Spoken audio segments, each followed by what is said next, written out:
지금 대한민국은 휴가철이죠. 지난주부터 휴가가 시작이 되어서 아마 금주가 피크일 것 같다라고 하는 그런 기사를 접하게 됩니다. 기업도 가게도 식당도 한 주 정도는 문을 닫는 것을 당연시하고 있습니다. 그런데도 2023년 여름 휴가 계획에 관하여서 묻는 질문에 36.8%의 사람들이 휴가 계획이 없거나 갈 수가 없다, 이렇게 대답한 사람들이 36.8%입니다. 그리고 100명의 사람들에게 물었더니 27명 정도만 휴가 계획이 있다라고 대답을 했다라고 하는 것이죠. 그만큼 대한민국의 경제가 빡빡하다, 서민 경제가 빡빡하다, 그런 말씀인 거예요. 휴가를 보내도 집에서 TV를 보면서 홈캉스라고 그러더라고요. 홈캉스 하겠다 라는 응답자가 대다수이고, 자기개발, 쇼핑, 운동, 특별한 여가생활 이런 것들을 보내겠다라고 하는 응답자들은 그리 많지 않다라고 하는 겁니다. 여름 휴가 기간에 쓰는 돈에 대하여서 물었더니 1인 경비가 약 한 40만 원 정도 추산을 하더라고요. 40에서 60만 원 정도 추산하는데 4인 가족이 움직인다라고 하면은 150, 60만 원이 들어가야 된다라고 하는 거예요. 그 정도로 쓸만한 가구당의 여력이 없기 때문에 휴가는 있어도 갈 수가 없다, 이런 대답자들이 많은 거예요. 그래서 그런지 요즘 제게도 묻는 인사가 목사님 휴가는 다녀오셨습니까? 라고 하는 그런 인사말이에요. 안 가는 게 비정상인데 갈 수가 없다라고 하는 것이 현실인 거예요. 여러분, 이만큼 대한민국 사이에서 휴가는 매우 중요한 삶의 한 부분이 된 지 오래된 줄도 믿습니다. 그래서 저는 이 휴가의 의미를 한번 성서적으로 한번 살펴보자 하는 생각에 휴가가 필요한 성서적 이유라고 하는 제목의 말씀으로 은혜를 나누고자 합니다. 휴가, 휴식, 안식을 의미하는 히브리 말은 사밧이라는 말입니다. 답사, 사밧. 그게 사밧. 사발이 아니에요. 사밧. 사밧이라고 하는 말인데, 이 중단, 멈춤이라는 의미인 거예요. 히브리인들의, 유대인들의 하루의 시작은 해가 뜰 때일까, 해가 저물 때일까? 해가 저물 때입니다. 눈치껏 맞춘 거지? 저물 때입니다. 저물 때. 우리는 해가 뜰 때를 하루의 시작이라고 생각하지만 히브리인들은 해가 질 때를 하루를 시작한다라고 봅니다. 한 주일의 시작이 주일일까, 월요일일까? 주일일까, 월요일일까? 주일입니다. 왜냐하면 쉼이 곧 일의 시작이라고 본 거예요. 그 때문에 유대인들이 안식일을 주의 첫날로 하는 것은 하나님이 쉬면서 성찰의 시간을 가진 다음 일하라고 명령하셨다, 이리 믿기 때문인 줄로 믿습니다. 그러므로 안식일은, 쉬는 날은 일로부터 도망치는 날이 아니라 일할 수 있는 은혜를 공급받던 날인 거예요. 그래서 이 날이 우리에게는 복이 있는 날인 줄로 믿습니다. 그래서 하나님께 경배하고 찬양하는 성일이기도 하지만, 예수님의 부활을 축하하는 축일이기도 하지만, 살아갈 수 있는 동기를 허락받고 힘을 충전받는 복인 줄로 믿습니다. 44세 최연소 나이에 노벨 문학상을 수상한 프랑스의 작가가 있는데 알프레드 까미라는 분입니다. 이 까미라고 하는 작가가 쓴 유명한 책들, 이방인이라든지 여러 가지 책들이 있는데 그 중에서 시지프스의 신화라고 하는 유명한 작품이 있습니다. 이 시지프스의 신화라고 하는 책의 내용은 이렇습니다. 고린도라고 하는 고대 도시를 건설한 거인 왕이 있었는데 시지푸스입니다. 이 시지푸스가 어떻게 하다가 지하 세계를 다스리는 하데스의 저주를 받게 되었는데, 그 저주가 뭔가 하면은 엄청난 크기의 바위 덩어리를 산꼭대기에 올리는 거예요. 그래서 이 시지푸스 왕은 그 저주의 형틀인 큰 바위를 들쳐매고 끙끙거리면서 그 가파른 산에 올라가서 정상 끝에 바위를 올려놓는 거예요. 근데 중요한 것은 올려놓는 순간 굴러떨어지는 거예요. 이것을 목숨이 다하는 날까지 계속하는 것이 시지푸스의 운명인 거예요. 그래서 이 시지푸스의 저주는 바위를 산꼭대기에 올려놓는 순간 내려온 바위를 다시 올려놓는 거예요. 이 이야기는 무슨 얘기인가 하면은, 알프레도 까미가 지금 직시하고 있는 사위는 어떤 사위였느냐 하면은, 성공했다라고 생각하는 순간 후회하는 사위, 그런 이야기인 거예요. 후회하는 인생, 이런 의미가 있는 거예요.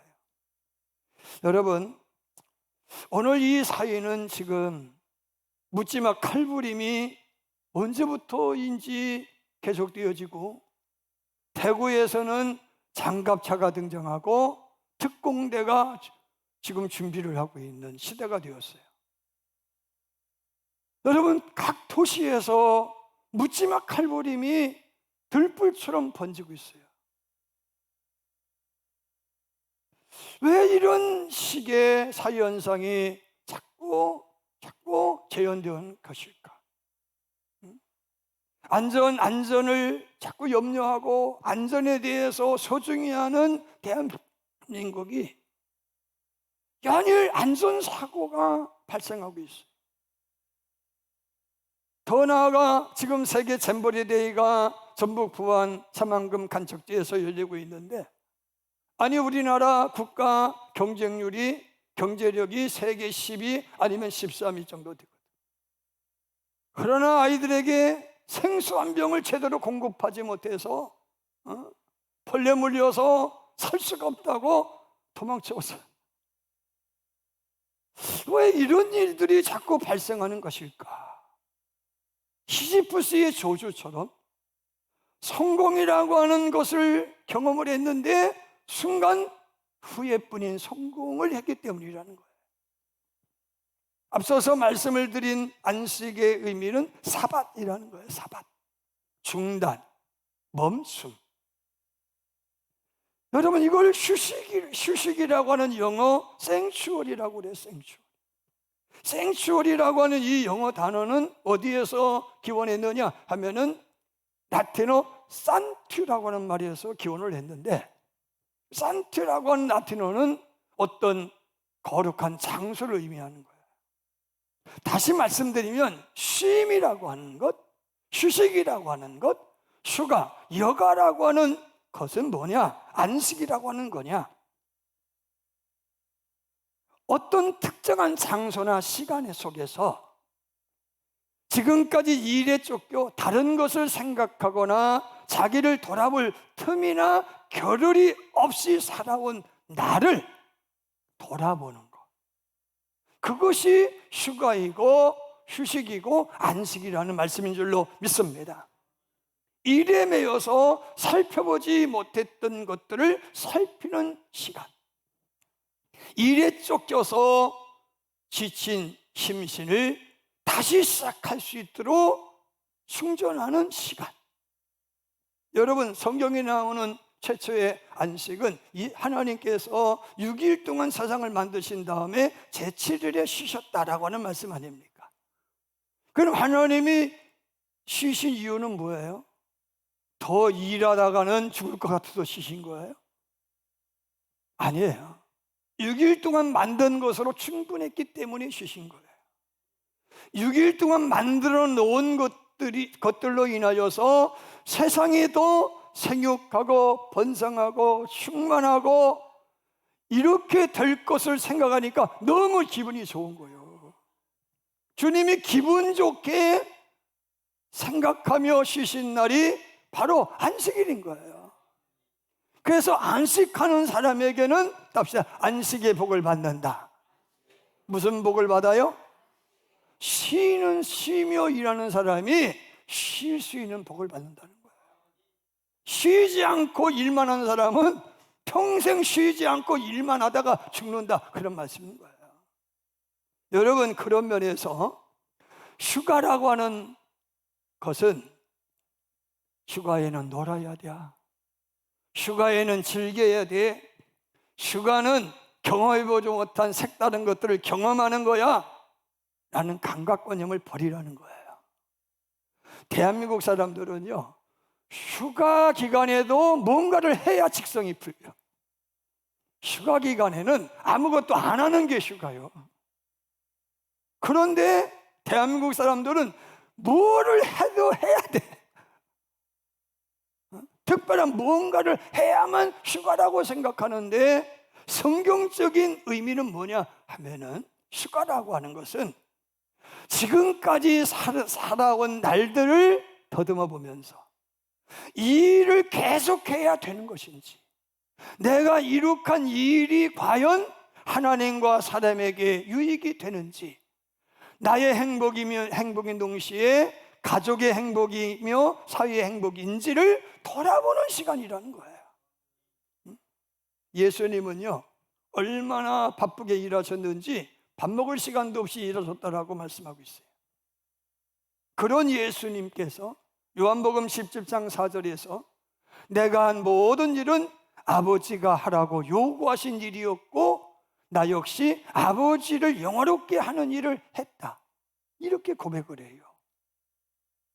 여러분, 예수님은 평생 동안 이룬 일이 후회 없는 일이었다는 거예요. 예수님은 어떻게 해서 우리처럼 성공하고도 후회하는 삶을 살지 않을 수 있었느냐? 그 이유가 궁금하잖아요.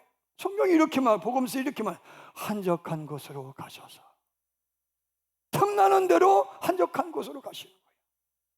뭐 때문에? 기도하러 가셨지만 오늘 하루를 돌아보면서, 한 주일을 돌아보면서, 한 달을 돌아보면서, 3년을 돌아보면서 내가 제대로 살았나, 제대로 전했는지, 제대로 가르쳤는지, 제대로 살리고 제대로 고쳤는지, 이런 것들을 반복했다라고 하는 거예요. 이런 반복이 있었기 때문에 예수님은 조금도 후회 없는 삶을 살았다는 거예요. 오늘 말씀도 비슷한 유의 말씀인 거예요. 예수님이 제자들을 둘씩 짝지어서 각처로 파송하셔요. 내가 하던 식대로 하던 거 보았으니 너희도 가서 전하고 살리고 고쳐라. 귀신을 내어 쫓아라. 가서 한번 해봐. 응? 나처럼 한번 해봐. 이렇게 주님이 명령하신 줄 믿습니다. 둘씩 짝지어서 제자들이 가서 예수님의 방법대로 했더니 예수님께서 하신 일처럼 되는 거예요. 얼마나 신통방통한지, 응? 입이 자기가 생각해도 기특해요. 그래서 그 모든 일련의 과정을 마친 다음에 예수님 앞에 다 모여가지고 예수님 앞에 다시 집합을 해서 그간에 있었던 이들을 보고를 드린 거예요. 여러분, 좋은 일을 경험하고 나면 여러분 누군가에게 소리 소문 내고 싶어요? 안 내고 싶어요? 내고 싶어요. 입이 근질근질해요. 저는 지난주간에 휴가를 하고 손주들이 왔더라고요. 손주님이 오더니 할아버지 방에 라고 하면서 막 뛰어가더니 침대에 올라가는 거예요. 올라가가지고 퉁퉁 뛰면서 눕더니 야, 부드럽다. 이놈이 그러는 거야. 야, 그 모습이 너무너무 좋아 보이는 거예요. 야, 쟤가 부드럽다는 말을 하네. 내가 이렇게 말하고 싶어서 근질근질 하잖아. 이 말을 하잖아요. 제자들은 살리고 고치고 축사했다. 얼마나 예수님 앞에 자랑하고 싶었는지 자랑이 늘어진 거예요. 그 자랑을 다 들으신 예수님께서 하신 말씀이 뭐냐? 너희는 따로 한적한 곳에 가서 잠시 쉬어라. 답시다. 너희는 따로 한적한 곳에 가서 잠시 쉬어라. 물론 밥 먹을 겨를이 없어서라고 말씀하겠지만 이야기입니다. 너무 너희들이 이룬 업적에 대해서 흥분해 있지 말아라. 흥분해 있지 말고 마음 좀 가라앉혀. 차분히 가라앉혀. 지금의 상태로는 오버할 수 있어. 넘칠 수 있어. 마음 가라앉히고 차분히 이 일을 계속해도 좋은 일인지, 정말로 하나님도 좋고 나도 좋고 이웃도 좋고 모든 사람이 두루두루 행복할 일인지를 성찰해. 그런 다음에 다시 시작해. 할렐루야. 여러분, 예수님은요, 육체를 가지신 예수님이기 때문에 제자들도 쉼이 필요하고 휴식이 필요하고 안식이 필요하다는 것을 아셨기 때문에 이런 말씀을 하신 줄로 믿습니다. 예수님 33년을 얼마나 바쁘게 살아요. 그렇잖아요. 식사할 겨를도 없이 사셨잖아요. 근데 종종 한적한 곳에 가는 거예요. 틈나는 곳으로 가는 거예요. 이게 없으니까 대한민국이 요지경이 되는 거고, 우리들 역시 성공한 순간 허무한 거예요. 제가 지난 언더독이라고 하는 영화가 있어서 봤어요. 꿈에 부푼 미식 축구 선수가 꿈을 이루지 못해가지고 그 꿈을 찾아서 방황하다가 기회를 만났어요. 기회를 만나서 유명 팀의 스카우트가 되었어요. 연봉도 억수로 많이 받는 사람이 되었어요. 그런데 사랑했던 여인과 그만 만나자라고 한 상태야. 그런 상태에서 그런 좋은 일을 맞은 이 주인공이 엄마가 이렇게 보니까 기쁜 내색이 하나도 없어요. 그러니까 엄마가 말하는, 너 왜 안 기쁘니? 아, 기분 좋아요. 근데 왜 너 표정이 그러냐? 글쎄요, 아무개야, 성공을 함께 할 수 있는 사람이 있어야 성공한 거야. 성공이 뭐냐는 거예요. 같이 성공을 누릴 수 있고 성공을 기뻐할 수 있는 사람이 있을 때 성공한 거라는 거예요. 아멘. 나 혼자서 흥분해 있는 성공은 성공이라 할 수 없는 거예요. 나 혼자서는 높은 데 올라갔다고 자랑하는데 누구도 기뻐하지 않아. 나는 행복한데 가족은 비참하대. 여러분, 어떻게 그게 성공이 될 수 있겠어요? 그런데 오늘 한국 사회가 그런 식으로 살았다라고 하는 거예요. 이미 2019년에 한국은 고령한 사회에 딱 접어들었어요. 죽는 사람보다 태어나는 사람이 적어요. 2023년 5월 기준으로 65세 고령 인구가 940만 명이에요. 인구의 18.19%가 고령 인구예요. 생산력이 없어. 소비만 하는 인구다, 그런 말씀인 거예요. 2025년에 20%가 될 거라고 그래요. 여러분, 이제는 아이들 돌봄을 위해서 쓰는 보다도 노인 돌봄을 위해서 쓰는 돈이 훨씬 많아요. 이게 대한민국 사회가 참 앞으로 너무너무 힘들 거라고 하는 전망인 거예요. 문제는 보세요. 65세 이상의 고령이 되기까지 불철주야 쉬지도 못하고 열심히 살았는데 고령인구 1인당 1.9개의 만성질환에 시달리고 있어요. 그 중에 한 개 이상의 병을 달고 사는 사람이 84%예요. 병 없는 사람이 여러분 10명 중에 한 사람 정도라, 그런 말씀인 거예요. 자, 보세요. 그 중에 56%가 고혈압 환자예요. 우리 교인들도 아마 거의 고혈압 약은 거의 다 드실 거예요. 56%니까 뭐. 응? 거기에 당뇨 24.2%, 고지혈증 17.1%, 고관절, 류마티스 관절염 16.5%, 요통, 좌골신경 10%, 다 종합병원이요. 다 종합병원. 왜 이렇게 만신창이가 되었대요? 쉼 없이 달렸기 때문이라는 거예요. 자동차도요, 정기적으로 오일도 갈아줘야 돼요. 그죠? 정기적으로 오일을 갈아줘야 돼요. 키로수에 따라서 딱 정기적으로 오일을 딱 갈아야 돼요. 안 그러면 고장나요. 붙어버려요. 왜 그렇게 바쁘게 사셨어요? 행복을 위해서 살아야 되는데 성공을 위해서 살았어요. 성공은 돈이요, 돈. 돈을 위해서 살았다, 그런 말씀인 거예요. 같이 누릴 수 있는 성공해야 되는데 나만 누리는 성공을 위해서 살았다는 거예요. 그래서 지금 늙은 나이에 좀 쉬어야 되는데 아파서 쉴 수도 없어. 쉬려고 한 돈도 없어요. OECD 국가가 38개국인데 회원국 중에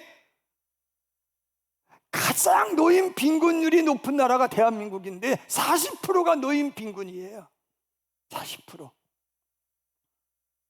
지금 노인분들의 소원이 뭔지 아세요? 젊어서 누리지 못한 것 좀 누리고 살아보자가 아니에요. 누구에게도 민폐되지 않고 잘 죽자. 누구에게도 민폐 끼치지 않고 죽자는 것이 노인의 소망이란 말이에요. 이게 대한민국의 현실인 거예요. 제가 지난 금요일 속회공과에 대한 말씀을 드리면서 예수님이 겟세마네 동산에 사신 말씀 중에 하나, 시험에 들지 않도록 깨어 있어 기도하라. 그런데 그들이 잠을 잤단 말이죠. 주님이 돌아오셔서 하는 말이 1시간도 깨어 기도할 수 없더냐. 그 말씀이 참 마음속에 와서 닿더라고요. 왜? 예수님이 고민하고 있는 예수님, 심히 고민이 되어 죽을 지경이 예수님과 함께 해주는 사람이 한 사람도 없어요. 여러분, 내가 아플 때 함께 해주는 사람이 없는 게 고독하잖아요. 얼마나 힘들어요. 제가 한 번은 목회하는데 그때 교회 짓고 너무너무 바쁘게 사는데 소복, 중복, 말복 지졌는데도 누구 한 사람, 교인이 적어도 이만큼은 되는데 교인 한 사람도 삼계탕 그릇 먹자는 사람이 없어. 엄청 섭섭하대. 그래서 설교 시간에 목사님한테 설교를 했어요. 어떻게 복이 3번이나 지나갔는데 밥 먹자는 사람 한 사람도 없냐? 그래도 안 먹지. 한 번은 근 일주일을 감기 몸살이 걸려가지고 너무너무 힘들었어요. 죄송스럽습니다만 너무 몸살이 오고 설사기도 왔는데 설교하다가 조금 이렇게 지린 적도 있어요. 죄송스러워요. 너무 힘들어가지고. 근데 목사님 어떠신겨? 말 한마디가 없어. 엄청 섭섭하대. 우리 교회들은 안 그럴 줄로 믿습니다. 말복에 다가왔습니다. 지켜볼 거예요. 자, 예수님 오죽하겠어요? 그죠? 예수 오죽했어요. 함께 있어줘야 되는데, 함께 해줘야 되는데, 누군가 나에게 좀 위로가 돼야 되는데 위로가 안 돼. 그만큼 키워놨으면 자식이 위로가 돼야지 위로가 안 돼. 여러분, 그 생각하니까요 참 마음이 먹먹해지더라고요. 진정한 성공은 뭐예요? 나를 위한 성공이 아니에요. 너도 있고 그도 있고 우리도 있는 성공이어야 된다는 말씀인 거예요. 보들레오라고 하는 프랑스의 시인이며 비평가인 보들레오, 허무 속에 태어나 고뇌 속에서 죽는다라는 유명한 말을 남겼어요.